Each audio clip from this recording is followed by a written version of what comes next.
The war between Russia and Ukraine has caused one of the greatest political turmoils this world has ever seen.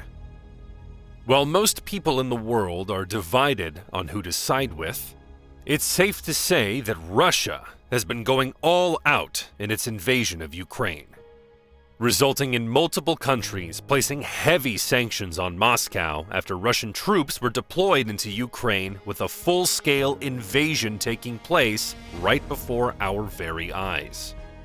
The conflict that started right about 3 months ago has unfolded in all kinds of directions, leaving the whole world struggling to keep up. The invasion was launched on February 24th, and since then, Putin has said time and again that he wants to demilitarize Ukraine, protecting the people of Russia from what he has called Ukrainian genocide. Putin has also gone on record to say that Ukraine has been housing Nazis, and the reason why he has waged war against the country is to sniff them out and put an end to their brutality. However, of course, Ukraine's stance on all this has been the complete opposite. The country's democratically elected president, Volodymyr Zelensky, has claimed that Putin is not only targeting his country, but also his family, making repeated attempts to storm his house after the invasion. Now, the Russian government refuses to call this an invasion, but several countries, including the US and Canada, have gone on the record to call Russia's actions war crimes, saying that the Ukrainian territory occupied by Russia needs to be freed at all costs. These areas include the eastern regions of Luhansk and Donetsk, which were already partly seized by Russian proxy forces all the way back in 2014, and now Russia seems to want full control. But here's where things get a little complicated. A lot of other countries might be condemning what Russia has been doing, but placing sanctions on the country is a little harder than you can imagine. Why? Well, because a huge part of Europe depends on crude oil and gas produced by Russia, and countries in the EU are now debating on how to cut down on this dependence. And while the Ukrainian forces have been no match for Russia's strength, they have proven to be incredibly resilient in the face of this invasion. However, things might just be taking a turn, and this might not be great news for Russia. With the country expanding its strikes in Ukraine, targeting railway tracks to stop the flow of Western supplies and resources within the country, the fight has been going on for over 100 days now.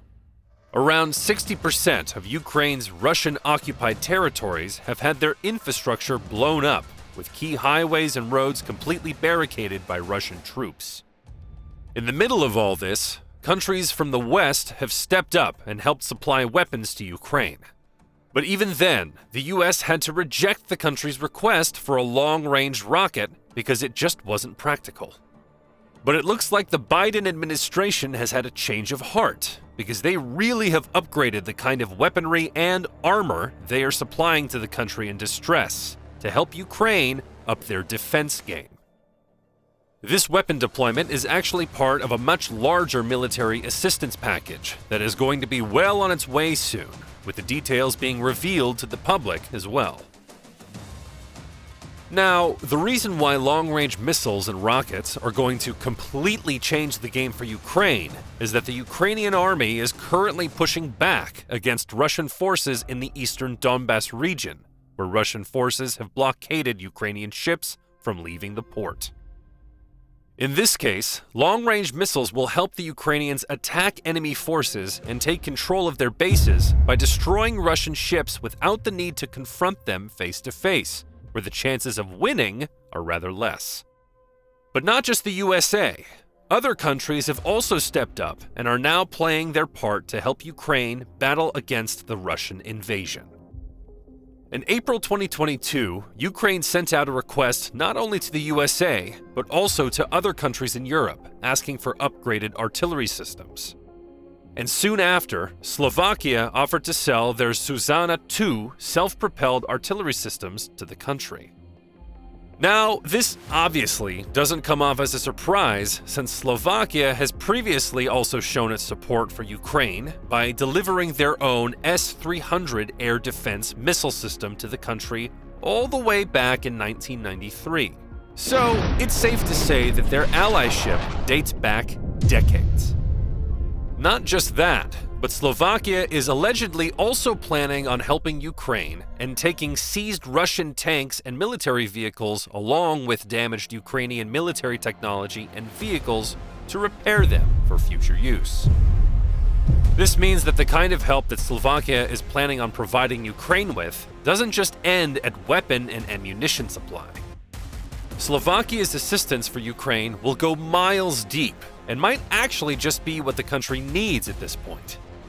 The Slovakian defense minister has gone on the record to state that both Slovakia and the Czech Republic are in talks with Ukraine to help them repurpose damaged military machinery, in addition to providing the country with a heavy military that they can use to protect and regain their territories. In the final weeks of May, the Slovakian Minister of Defense confirmed that Ukrainian soldiers have now started training on the Slovak-built 15mm 8x8 self-propelled howitzer called the Zuzana II. But before you start wondering what's so special about the Zuzana II, let us tell you that the weapon comes with a 52 caliber gun and has a long firing range with an improved artillery system. The Slovak Ministry of Defense ordered around 25 of these systems in 2021, and according to official news, Slovakia is going to deliver 8 of these to Ukraine. The Zuzana II is actually based on a wheeled chassis and can fire at a maximum distance of 41 kilometers. The great thing about a chassis like this is that it's cheaper to maintain compared to the usual track chassis. The artillery vehicle comes fitted with an automatic loading system, which means you can easily fire 5 rounds per minute when you set the automatic mode. The first model of the Zuzana was put into service with the Slovak Army all the way back in 1998, and it's remarkable to see the kind of changes and upgrades that the weapon has had made to it in modern times. So, of course, with all of their complexities, these Slovak Zuzana II units are anything but easy to operate. So, currently, Ukrainian servicemen are going through intense training to learn how to use these weapons to their advantage with no collateral damage. All thanks to automation, the crew members for the Zuzana II have also been reduced from 4 to 3, along with a new armored cabin to ensure their safety. The shells and charges load automatically as soon as you elevate the gun, and the crew is completely isolated from all kinds of weapons and auto-loader mechanisms that the artillery comes with. Now, the defense minister of Slovakia himself has confirmed that Ukrainian forces are definitely in training with the howitzers. So, even though the deal to buy them hasn't gone through yet, there's definitely a lot of interest in the whole thing. And Ukraine is clearly already starting to think of plans on how to use the weapons against Russian forces. What we do know, though, is that once the contract is officially signed, some of the Zuzana II units are ready to be delivered immediately. While some of these vehicles are still in production and development, some of them will be ready to deploy at once, and the others will, at most, only take a few weeks. So, the entire process is bound to be pretty smooth once the details are handled. As far as the training goes, that's bound to take somewhere around a week or 2. And according to Slovakia's minister, the Ukrainians might also be getting more than 8 units if their servicemen get the hang of them. According to media reports, Ukraine has also expressed its interest to purchase 2 batteries for the artillery units, along with 16 self-propelled gun howitzers, which says a lot about their defense strategy at this point.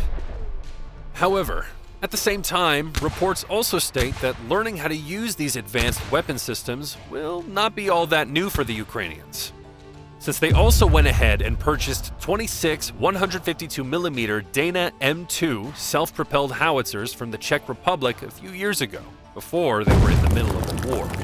The Zuzana II is only a much more modernized version of the Dana weapon system, and while all of these weapons are extremely lethal, they are still nothing compared to the kind of weapons and violence that Russia has been using against the Ukrainians in terms of supply.